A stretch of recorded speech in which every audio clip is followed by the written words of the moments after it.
والا لحظه‌ای که خواستم وارد صحنه بشم گفتم آروین امروز روز توه و روز تولد توه 16 ژانویه یعنی 22 و اصلا گفتم دیگه همینه دیگه. بعد چه تجربه خوبی، خیلی تجربه خوبی بود دیگه. حالا نمیگم تجربه دیگه نداشتم ولی منظورم این تجربه جدید جالبی بود و اگه فقط گفتم بهترین تو بذار با اینکه فکر کنم 90% هم گذاشتم طبیعتا پیش میاد به خودم یه ذره قلبش میزنه.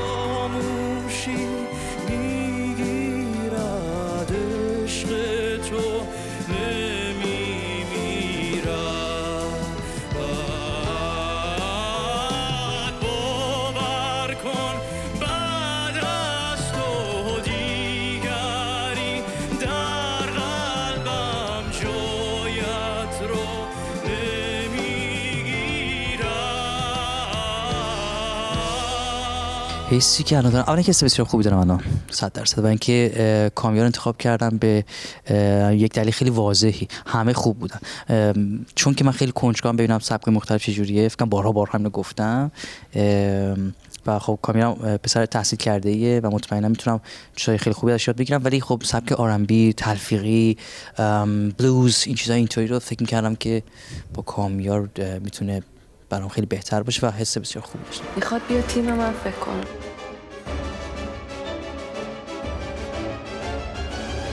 فکر کنم من کامیار انتخاب می‌کنم. برای اجرای آینده ولی این قپ داستان رو ریخته فکر میکنم که خیلی بهتر و جالبتر باشه. فقط اینکه چون یه چالش جدیده، حالا نمیدونم قطعه به چه صورت خواهد بود، اینا همه علامت سوالایی که میتونه خیلی خیلی جالب باشه و بازم میگم انشالله هر کسی که به اصطلاح حقش هست برنده این مسابقه بشه.